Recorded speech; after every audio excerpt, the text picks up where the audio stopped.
Good morning and welcome to PMB Morning Show, where politics meet business and the real issue takes center stage. This morning, today, we are looking at two issues that define the state of the nation. The statement credited by Alhaji Rabiu KWANKOSO stating that only fools believe that I'm working behind the scene for the president. And then we're going to, dive into the APC primaries ongoing so far. All right, the polity is heated up with propaganda and unfounded informations. The case of the vice presidential candidate of the NDC, Alhaji Rabiu KWANKOSO, and other political analysts has critique has it that he was, he was secretly working for the sitting president, President Bola Ahmed Tinubu, in a bid to deplete the northern votes, thereby creating a clear opportunity for him to win. This issue has raised so many concerns until recently KWANKOSO cleared the air, calling those who are behind this mischief as foolish.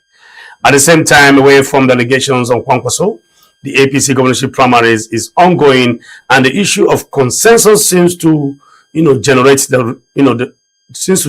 a lot of commotion and internal party wrangling. The return tickets by a way of consensus is one issue too many we're going to talk about today. Although the consensus issue, some survived and not without internal party rancor. The situation is such that losers are not allowed to defect to another party to advance their chances of winning the general election. The other factor threatening the APC governorship primaries is that of the political godfatherism, where the outgoing governors are anointing their successors. All these factors are likely to play out as we observe the primaries still ongoing. Okay, this morning we connect the dots between leadership, accountability, and delivery, because in the end, governance is not just about winning elections, but it's about making life better. Stay with us. We shall be back to look at what the newspaper has for us. My name is Chidi Kenneth, and I have with me here Mr. Ibrahim Shaibu. Good morning, Mr. Ibrahim Shaibu. Good morning, Mr. CK. How are you doing?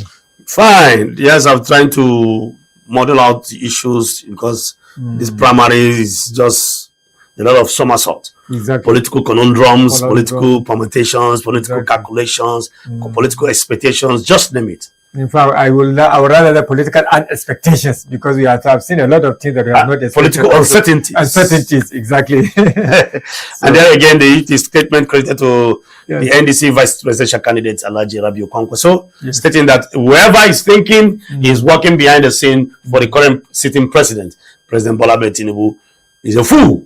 Exactly.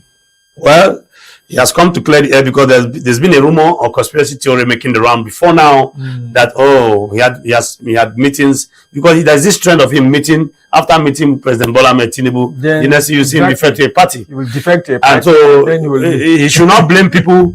Yes, totally. He will not blame the people completely or absolutely for thinking that way. However, he has come to clear the air.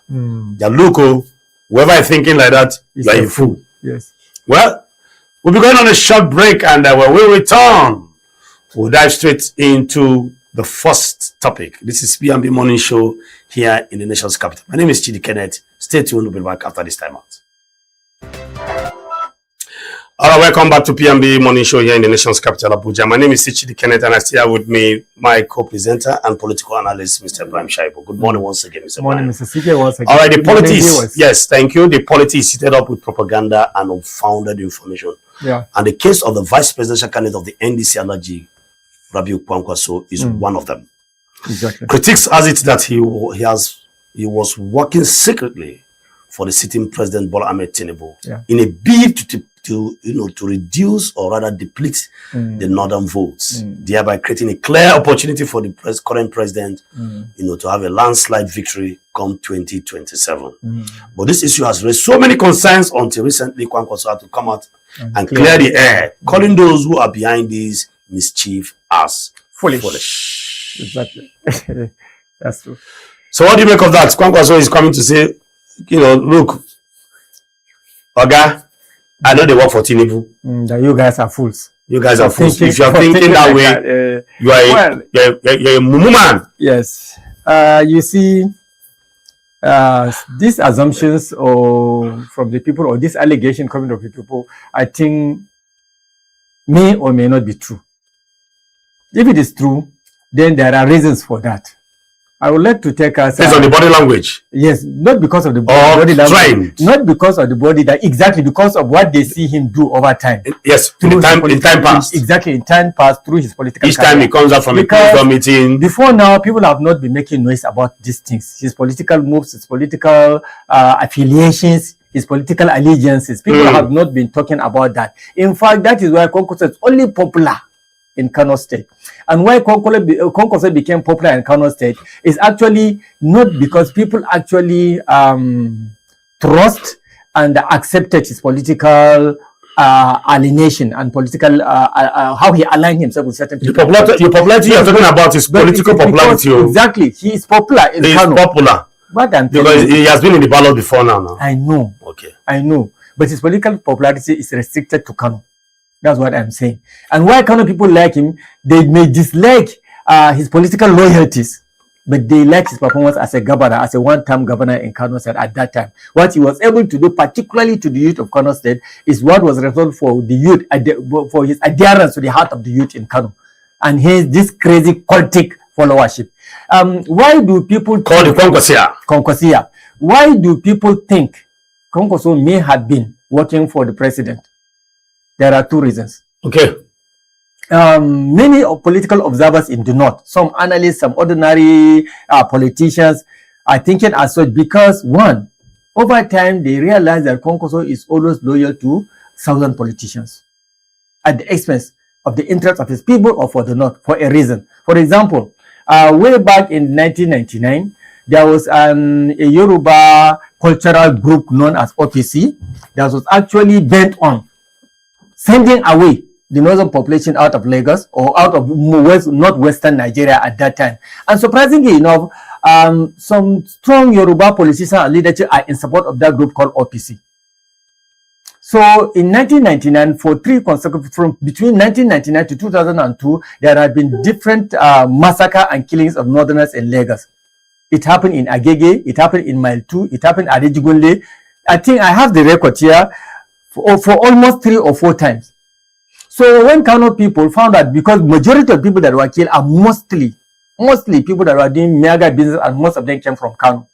So Kano people decided, most of them from Kano. In fact, at that time, not only northerners from Hausa Fulani, even any other northerner that is found in Lagos will be called Hausa and then killed.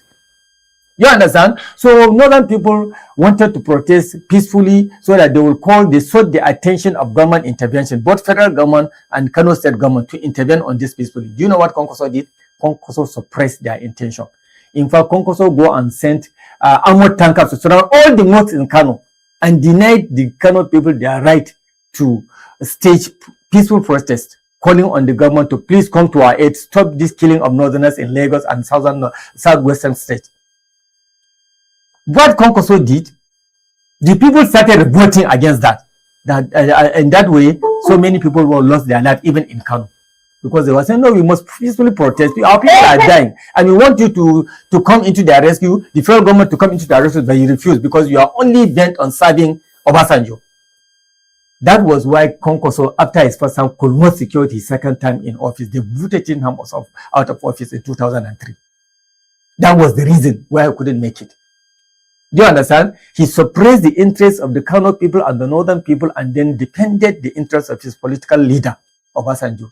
And political slayer, then Obasanjo ultimately patted him and said, you have done well. I will bless you with a ministerial position. That is how he ended up having the ministerial position as Minister of Defense under Obasanjo, when Obasanjo came for the second tenure. This one is aside. Then secondly, again, on several occasions, in 2023, is it 2023? There was a time that he agreed to support Atiku.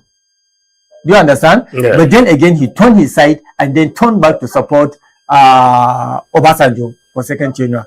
He betrayed the alliances again. Then there came a time also when he worked for when northern interests come together to say, okay, let's support Atiku Abubakar this time around. Every people agree. But KWANKOSO said, no, I will not support Goodluck Jonathan again. So all these things, Northerners are looking at it and say, oh, okay, this guy, he's always serving his the interests of his southern political leadership, political masters. So what now raised this question? This particular statement, do you know why he made that statement? I'm listening. Okay, he made this particular statement because Rabiu, the former Kano State governor, who has always been a rival to KWANKOSO, came out publicly in an occasion in Kano State recently. And then, permit me to read this. So, in a statement that has effectively set Kano in ablaze recently, former Kano State Governor Malam Ibrahim Shekarau, who alleged that the much celebrated alliance between Rabiu KWANKOSO and Peter Obi is a deliberate decoy orchestrated in favor of the president. He made this statement. He made this statement. Then he said in court, I'm not the one that's saying this. He said in a court that there is no need for pretense anymore. This is Shekarau saying it. Okay. This is Shekarau saying it. He said there is no need for any pretense any longer anymore. KWANKOSO and myself are working for Tinubu. The only difference is that I am standing in the sun while he is hiding in the shade. But the goal remains the same, to ensure the president part is clear by 2027. And this is what we call the spoiler strategy in court. This is Shekarau's statement. This is Shekarau's statement. So when KWANKOSO referring to foolish, he's directly referring not to Nigerians, but he was indirectly referring to, without mentioning name, to Shekarau. Do you understand? Okay. So, but those two statements now became a subject of debate among Nigerians. Okay, Mr. Brian, we'll leave it at that for now. Report reaching me now is that Josephine Ferry has just joined us live from Plateau State, where she's covering the APC primaries for the gubernatorial primaries. Which leaves you with no option than to switch to the second topic. Yes, now. we're going to switch straight to the APC primaries ongoing, and of course we know that the APC governorship primaries is ongoing, and the issue of consensus seems to guarantee the return of tickets by a way of consensus of some governors, although not without internal party rancor. The situation is such that losers are not allowed to defect to another party or to advance. They are allowed to defect to another party, but they are not allowed to clinch any ticket to contest. Another party just to defect and that's what I say, and advance their chances of winning the general election. Exactly. Okay. Exactly. The other factors, trading the governorship, we see the issue of godfatherism, where the governors are, anointing their successors. Yes. So, good morning, Mr. Josephine Ferry. Good morning, and Miss Josephine Ferry. I beg your pardon. Good morning, Mr. Ken. Good morning, Malam Ibrahim. Good morning, ma'am in the studio. Okay, thank you very much. So how is just this morning? Just is beautiful this morning, cold and calm, and every activity is going on normal. Everybody has resumed its normal activity. So yes, just is fine this morning. Okay, I can see from your voice that you are feeling like home away from home. Of course. It's always home away from home. Every time I am in Jos. So yes. We can only hear your good voice, but we cannot see your face. Is it possible to see your face and then see how? Is it possible? Okay. Let me try to get the video. Yes, we need to get pictures and videos to see firsthand what's going on in Jos. We're only seeing your DP there, and we know you're you're a beautiful girl. So let's see what's going on. Alright, while we're waiting for that picture or the video, we continue from where we stopped. Now, automatically we are switching to the second topic. The second topic, now especially now we just on a slighter note, while we still go back to the KWANKOSO issue, but we just want to rub off a little on the APC governorship primaries while we are waiting for Ferry. Now, what do you expect of the primaries? The primaries ongoing. Yeah. We have the case of consensus. We have the case of godfatherism anointing their candidate. Do you see that creating more problems for the APC? Yeah, before now we are already aware that there are 10 states where the consensus agreement is not working, so they have to battle it out. So that is what we wanted to find out now. from Fariweather in Plateau between Mufang and the other guy that has always been in the APC before even Mufang came in to hear whether there was that consensus agreement has been reached and one has stepped down to the other or otherwise. But apart from that, we haven't yet heard anything this morning from other states. But we know that there are already 13 governors whose position has already been declared unopposed. So they have no wahala in their states. So we want to find out about the other 10. I think in Kaduna also, the whole thing. Do you have Miss Ferry there? Okay. Yes, I'm here now. Okay, I can see you were kitted up with your cap. Okay, we also have Madam Miki. We have Madam Miki too. Two of them. Madam Miki, how is Lafia this morning? Lafia. I like that. There's Lafia in Lafia, right? That's good. So okay, so how's the atmosphere there? Political atmosphere. Let me start with Madam Miki. Lafia is closer to us before Joe. So Madam Miki.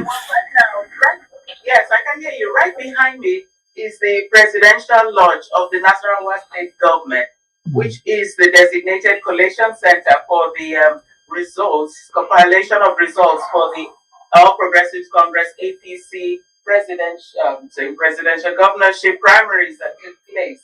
However, the primaries were a little bit marred in some areas by violence, in some areas by the fact that there was a direct parallel between the party and the people.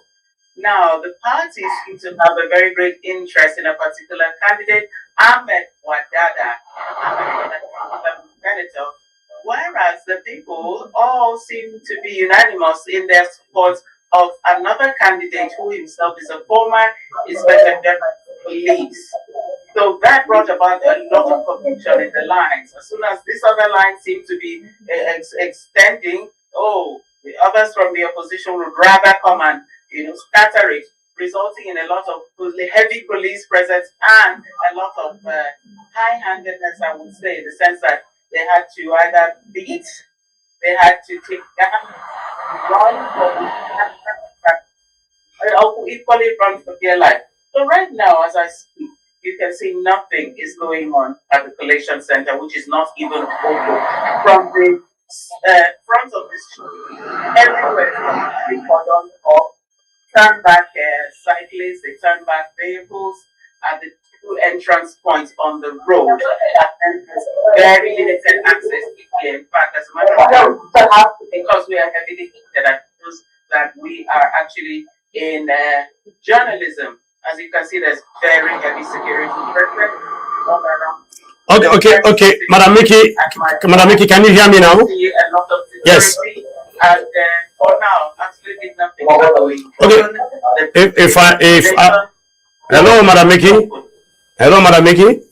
Can you hear me? Yes, can you hear me? Now, if I got you correctly now, what you're trying to tell me is that the case in Nasarawa State is a case of God anointed candidate Wadada versus the will of the people. The candidate of the people. Am I correct? Yeah, absolutely correct. Okay. Exactly the move here. That's the move there. Okay. And do you think, Madam Miki, do you think this issue can be resolved, or you see a possibility of extending the primaries to another day, just like it was extended from yesterday to today? There's a very big possibility as it stands right now. There's nothing going on, no information, no sign of activity. For now, it's quite a possibility, and we're actually looking in that direction. Okay, so for now, there's no primaries now. No primaries for now. No result. No result. For now, it's a big possibility. Wow. All right, try and stay safe for us. We'll be back to continue from where you stopped. Now, let me go back to, I just feel very white. White, can you hear me? Yes, I am with you. I can hear you loud and clear. I can see smiles on your face. It's like the case, your own situation is quite different from that of Mickey. Well, it's quite different because elections here were held yesterday. Not voice of issues here and there, but it was successful at the end. Okay. But the results were not collected yet for it to be announced. So this morning, if you can see, I'm walking out from an area. There is just right from where I am coming from, there is a Crescent Hotel there. Now, there are people are still trying to get the venue where the result will be announced. At first, last night we stayed, I think I left the secretariat, the APC secretariat at almost 10 or thereabouts p.m. And there was no signs of any INEC officials or any possibilities for the results to be announced as at last night. So we went by there this morning. The place was locked with securities from, you could see securities from the gates where you've been granted access inside. And myself alongside some pressmen, we decided, okay, since there have been rumors that it might happen in Crescent, so we went to Crescent. But at Crescent, everywhere is quiet, there's nobody. So right now I'm walking to where I'll get myself back to the secretariat. Okay, let me find out something, Josephine. From the way I'm seeing, things, from what I've gathered from you, is that there's a different venue for the primaries and there's a different venue for the announcement of the results. Yeah, so what happened in Plateau State yesterday, unlike what happened in other states, the primaries was done at different ward levels in different local governments. I, for one, I know I went to 4 different wards, polling units, and elections were all held there. Narabutabi, Jenta Adamuda Assembly's ward, and Tudunwadatu as well, and then just South. Okay, Yes. okay. Now let me find out something from you, Josephine. Was it a direct primary or was it a consensus? No, it has to be direct. Well, it's a direct primary, It has to be but direct. you know, the governor, Mr. Barrister Katmana Sekale Mufwa, have just one opponent, that is Mr. Yuchini. Mr. Yuchini made the call for a consensus, but he refused, he stood his ground, and he wants to contest. He wants to, and yes, they gave him another opportunity too. So yes, it was a direct primary. He had people voting for him, even though the margin was wide, far apart. So what that implies that we're likely to see the incumbent governor winning the primaries. Is that what you're trying to tell us?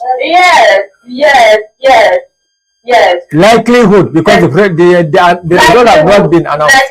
Likelihood. You know, from the results that have been coming out from other local governments, from other wards, you could see the margin. The margin is very clear, very wide apart. So yes, in fact, when we got to the secretariat this morning, some of the people around, all those the boys around were saying in Hausa,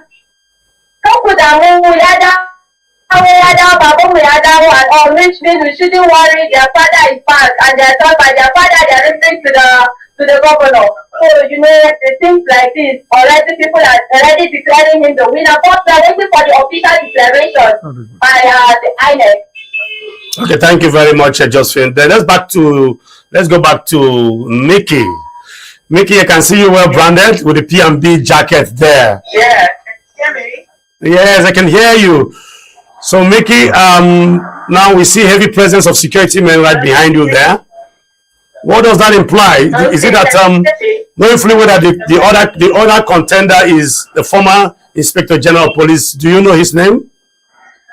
Yes, of course. His name is Mohammed Adamu. Mohammed Abdullahi Adamu is his name. A retired Inspector General of Police. Yes, over here, direct primaries. What happened in the 80s was that they had anywhere where it was not agreed upon, everybody there should do direct primaries. It was conducted also at ward level. So we also went round to various wards here. We were at Shirama, which is the largest ward. Sorry, Justin. Sorry, Madam Mickey. Hold on a minute. Hold on, Mick. Justin, can you mute your mic, please? Can you mute it? Probably the background sound is entering into the interview. Okay. Okay, Mickey, continue, please. Yes, the APC has said that wherever a consensus is not agreed upon or not reached, then the next step should be direct primaries. Well, this is in contrast to what happened in the past, where we used to have delegate elections. In this case now, direct primaries, where people would line up and the people with the highest number of voters would go through. Now here, we had direct primaries because shall I say, the favored candidate was not quite well accepted by other contenders, most especially the strongest contender being the retired Inspector General of Police. So we went also to various wards here. We were at Chiroma Ward. Now, Chiroma Ward is exceptional because it's rumored to be the biggest ward in only Nigeria, I think in the neighboring countries. And from there, we also went to Yang Ward, all within the Lafia local government area to monitor election activities for the primaries. So far, it's not very possible to say if there's a clear winner. Now, the reason for this, unlike the case in Jos, is that the incumbent governor, Abdullahi Sule, Engineer Abdullahi Sule, is a two-term governor. So he's on his way out of office right now. He has nothing at stake. Had it been he was the one contesting, it would have been rather clear to see that, oh, maybe people will be tilted in his favor or not. But in this case, these are two, for want of a better word, fresh contenders wanting the position. The struggle is a little bit different here, and the dynamics are also quite different, but all in quest for the #1 seat of the Nasarawa state government. Okay. But as you report now, has violence reduced now? Because you initially said that there was crisis, there was violence over all this thing. Has the level of violence has now dropped? Yeah, well, the policemen were trying their best to contain it. They tried the very best they could to contain it. So we're just hoping that there will be at least the ones where they were able to pick up some results, they'll be able to collate the results of those here. So that's what we're expecting. We're hoping to have at least some announcement or some information. As it is, I'm seeing a couple of gentlemen, right? If you can see behind me, there's some gentlemen with some files. So I'm hoping that maybe in the next couple of minutes they're able to give us some information. So we hook them to them later. Okay, Madam Mickey, before I let you go, I will also want to find out what's the possibility of this primaries continuing today. I cannot say. Let me wait and ask these officials. Let me ask these officials. I would suspect, but I just have to let me ask the officials what the final decision is. Okay. Okay, thank you very much. We'll be waiting for your reply while we go back to Josephine. Then we'll wrap it up with Josephine Ferry, and then we go and then we continue for the remaining part of the morning show. Okay, Josephine Ferry. So have a good day, Mickey. Have a good day, Mickey. We'll get back. So we'll get over to you later in the afternoon for update. Can you hear me? Okay. Yeah, I can hear you. Okay. That's very, your own is relatively very peaceful from the background. You're more or less chilling, if I may use that word, because there's, unlike Vicky, who has, Mickey, sorry, who has a lot of heavy security presence behind her, as though she's one of the contestants. Your case is a bit different, and you are chilling, and you are not surrounded by, your own is peaceful, you are not surrounded by trees. So I can see that. Yes. I'm by the road now, just about it is the Joseph Bomwo Street. So this road in Jos, this road leads straight to the PDP APC, APC secretariat, just in the few meters away from where I am. So yes, from here I'm taking a passport to that place right now. Okay, so when are we expecting to hear the final result from you? Well, just as I made mention, we're not sure yet of the venue for the results declaration. I'm leaving things for now to the secretariat. We're just going to check. But there are possibilities again also that it might not even be at the secretariat, it might be at Landfield. Landfield is an event center in Rayfield. So by the time I get there now, the situations of things there will help us determine if the result will be announced there or a different location. But for the meantime, let me just get there first and get my information right before I can relate to you. Okay. All right, thank you very much. From what we have seen, there is no consensus in Plateau State. You did mention that one of the formidable candidates has stood his ground and insisted that, okay, I'm going to slug it out with you. Yes. Unlike we saw in the newspapers where 13 governors already having their way through by way of consensus. Now, this whole issue in Jos, in consensus, how did they accept it? Is it hook, line, and sinker? Did they accept it completely? Are they happy with the consensus or what? Completely. Even though we have one contender, are the people from the body language you are saying, is this something that really went down well with the electorate? Sorry, can you say that again? I didn't hear you well. In as much as we have one person challenging the governor, I want to find out, is it collectively, how did you see the idea of consensus in Plateau? Was it well accepted, generally accepted, or partially accepted? I would say not generally accepted. Though, yesterday with the delay that was experienced before the primary kicked off, at some point there were rumors it might be a consensus and so on and so forth. But later on we heard that elections have even begun in some local governments and all. So consensus wasn't it, I don't think it was a welcome idea for the people here, especially for the candidate Uchini contesting against that Mr. Uchini contesting against the governor. All right, thank you very much, Ferry. Ferry there from Jos. We'll get back to you subsequently before the end of the day, before the end of EOB, before the end of business, to find out the real and the final situation of teenagers. Thank you very much. Thank you. All right, and that was Justin Ferry from Jos, as correspondent on behalf of Politics and Business Television, and Mickey there from Nasarawa, also one of our correspondents there.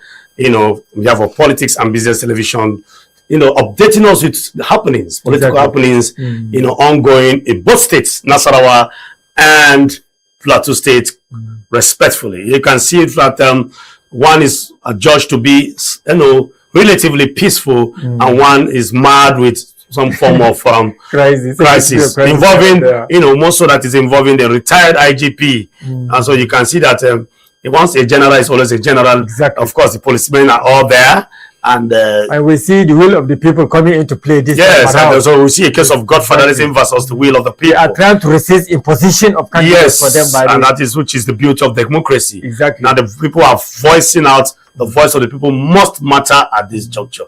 Mr. Brian, okay, your final take on this before we wrap it up for the morning. Yeah, my final take on this is that at least we see a situation whereby the people are saying no. We have to participate. We have in bringing in who will represent us as governor.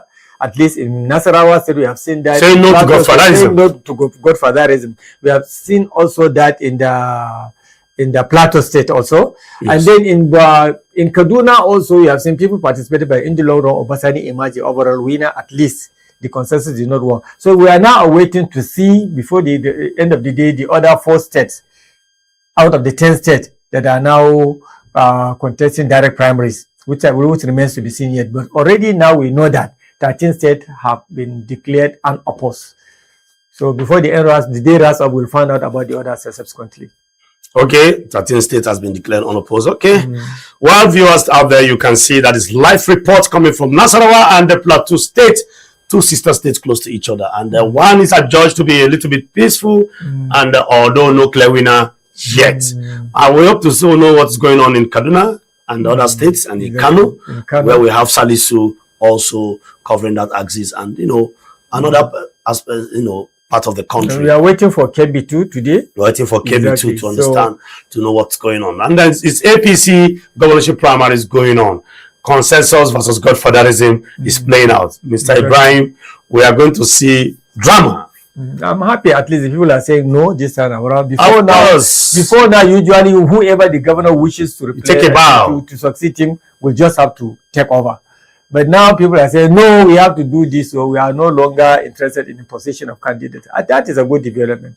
If not for anything, at least we have seen it happen in few states now. Yes, just few states for now. We'll hope to see how it plays out in other states. Exactly. Okay, we are also looking forward to see what will unveil from KBC later in the day. So viewers, in our subsequent program for today, we'll keep updating with development as regards the APC governorship primaries.